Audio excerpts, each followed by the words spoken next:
Bueno, vamos a resolver un problema utilizando el método de mallas. Este método es muy parecido al método anterior, nada más que va a haber unos pequeños detalles que hacen aquí la diferencia. Este método es mucho más fácil de resolver desde el punto de vista matemático, ya que me ahorra varios pasos. De entrada, bueno, vamos a empezar y lo primero que tenemos que hacer es fijarnos en cuántas mallas hay.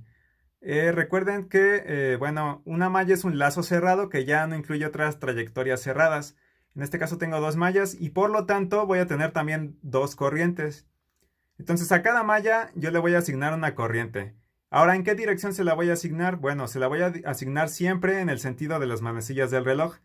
Sí, yo sé que en videos anteriores les he comentado que las pueden asignar como ustedes quieran, pero al asignarlas en el sentido de las manecillas del reloj es mucho más fácil hacer el análisis. Entonces, para este método de mallas yo les recomiendo que siempre usen ese sentido de las manecillas del reloj, ya que les va a facilitar mucho a ustedes al momento de estar resolviendo. Ahora, bueno, ¿qué sigue? Ya me fijé que son dos mallas. Ya me fijé que también tengo que asignarle una corriente a cada malla. Ahora lo que sigue es polarizar cada resistencia. ¿Cómo se va a polarizar? Bueno, se va a polarizar de acuerdo a la corriente que esté circulando a través de esa resistencia. Vamos a empezar. Entonces, ¿cómo voy a polarizar la resistencia de 2 ohms? En este caso, viene la corriente aquí, debe de entrar, recuerden, por el positivo y sale por el negativo. ¿Cómo le voy a hacer para esta otra resistencia? Aquí hay un detalle, ¿por qué? Porque a través de esta resistencia van a circular dos corrientes. Entonces depende aquí en qué malla esté yo parado. Entonces esta resistencia va a tener una polaridad dependiendo de en qué malla yo esté parado. Entonces yo estoy parado en la malla 1.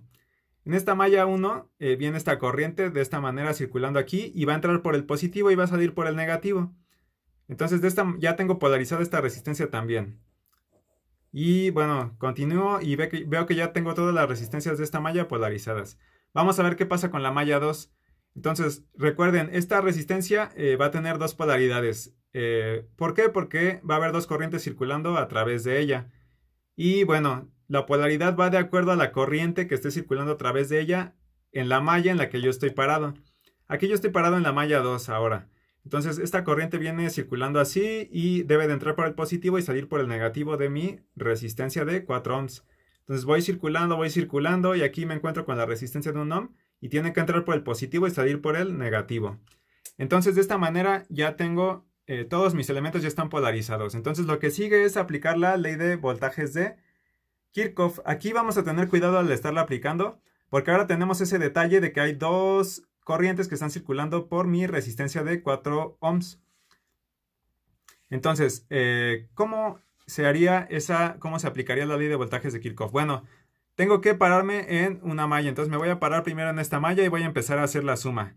¿Cómo voy a hacer la suma? Bueno, va a ser el mismo sentido que yo haya escogido para mi corriente. Entonces el sentido en el que yo haga la suma va a ser el mismo que yo había escogido para el de la corriente. Va a ser exactamente igual. Entonces empiezo a hacer la suma. Sería entonces, vengo aquí recorriendo menos 2 volts más 2 por la corriente I1, que es la corriente que está circulando a través de esta resistencia.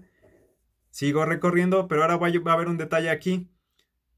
Entonces aquí lo que voy a hacer es lo siguiente. Voy a poner un más 4 por I1 menos I2. Recuerden que aquí hay dos corrientes que están circulando por esa resistencia.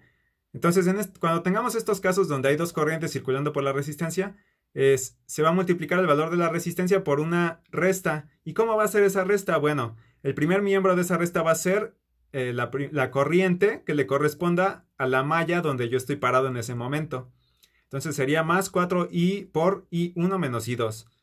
Y listo, ya quedó mi primera ecuación. Entonces en un momento más voy a mostrar las dos ecuaciones para que vean que corresponden a lo que les estoy diciendo. Entonces, bueno, se pueden fijar ahí que ahí están las ecuaciones. Entonces vamos a regresar para acá para ver cómo se hace la suma en la malla 2. Entonces en la malla 2 voy a tener lo siguiente. Recuerden, puedo empezar a sumar desde el punto que yo quiera. Puedo pararme aquí y empezar a sumar. Puedo pararme acá y también empezar a sumar. Entonces, bueno, yo me voy a parar aquí y voy a empezar a hacer la suma. Entonces voy a ir recorriendo de acuerdo a la dirección establecida de la corriente para esta malla donde yo estoy parado. Entonces vengo recorriendo aquí y sería más 4 por... Entonces recuerden, aquí va a haber una resta de corrientes. El primer miembro va a corresponder a la corriente de la malla donde yo estoy parado. Entonces es I2. Entonces voy a empezar a plantear, sería 4 por I2 menos I1. Entonces sigo recorriendo, me encuentro acá con esta resistencia, entro por el positivo, entonces sería más 1 por I2, que es la corriente que circula a través de esta resistencia, más 6 volts. Entonces pueden ver que corresponde a estas ecuaciones que están acá. Sería 4 por I2 menos I1 más I2 más 6 volts. Entonces el paso que sigue aquí es reducir las ecuaciones. Estos ya si quieren lo pueden comprobar ahí a mano o a lápiz. Para que vean que la reducción de las ecuaciones está abajo. Entonces ya reescribiendo las ecuaciones para la malla 1 y para la malla 2. Vamos a tener las ecuaciones de aquí abajo que sería 6 veces I1 menos 4I2 igual a 2 volts, que es la primera ecuación. Y la otra ecuación es menos 4I1 más 5I2 es igual a menos 6 volts. Entonces resolviendo ya esas ecuaciones, queda una corriente I1 de menos 1 ampere y una corriente I2 de menos 2 amperes.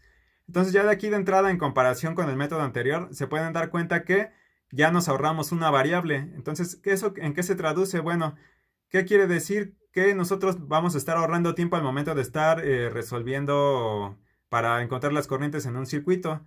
Entonces ya no tengo que estar preocupándome por resolver un sistema de ecuaciones de 3 por 3 porque aquí ya nada más quedaron dos incógnitas.